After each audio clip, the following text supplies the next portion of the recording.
Good morning, children. Do I have any children that are here today? You want to come down and sit on the green mat here at the front? I've got a very special story just for you.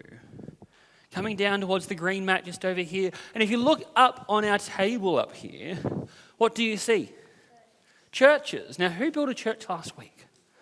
A few of us built churches last week. Awesome. And is there one thing that you can see that's in common about every single one of these churches? Is there anything that's in common about them all? Yes. They all have a cross. Why do they all have a cross? They have that Jesus died on a cross, and because Jesus is the center of everything that we do in our church. Jesus is the center of everything we do here at Foresters Beach. Now, you might notice something.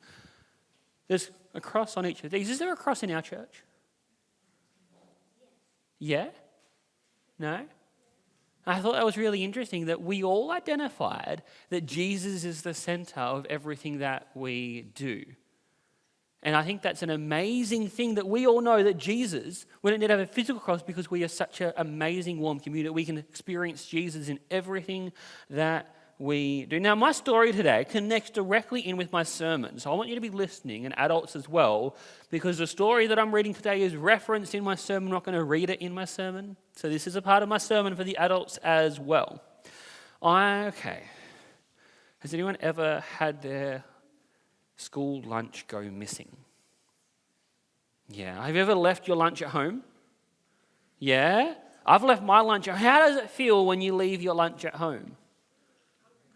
Hungry. Oh. Mums and dads, have you left your lunch at home? Most of you can go out and buy yourself a kebab or some chips or a Subway instead, right? As a kid, it was the worst thing ever when I left my lunch at home. So this story is all about lunch. All right.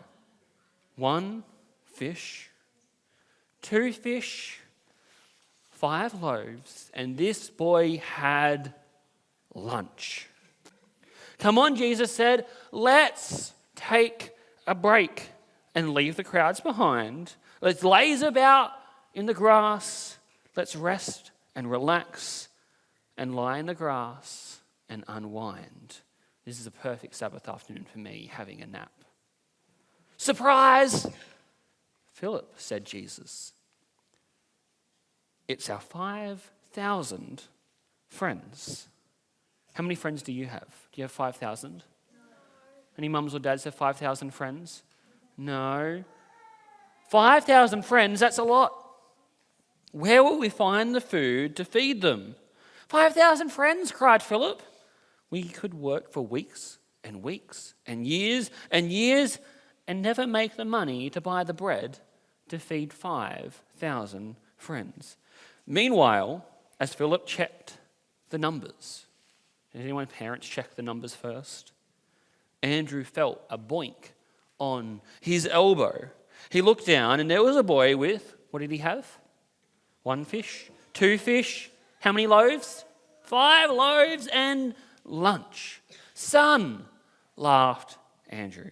You've got a big lunch and you've got a big heart, but I don't think that's quite enough to feed 5,000 friends. Look, come and meet Jesus. He'll love your spirit. While Philip still checked the numbers, Andrew and the boy charged up the hill to see Jesus. Hi, Jesus, said Andrew.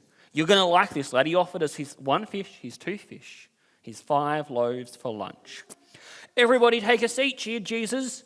Thanks to our young friends and thanks to God, we have what? 1 fish, 2 fish, 5 loaves, lunch.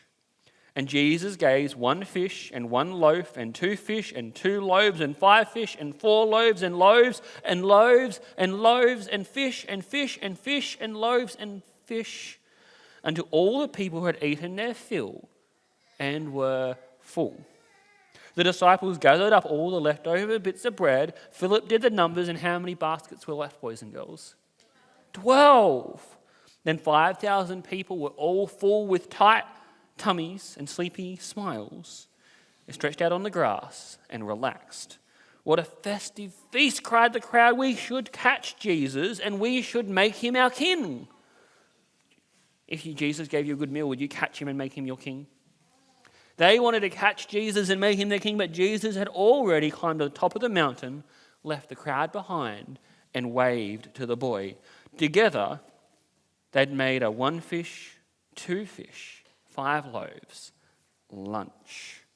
Now, boys and girls, during my sermon today, if you want to come down and build Lego, you can.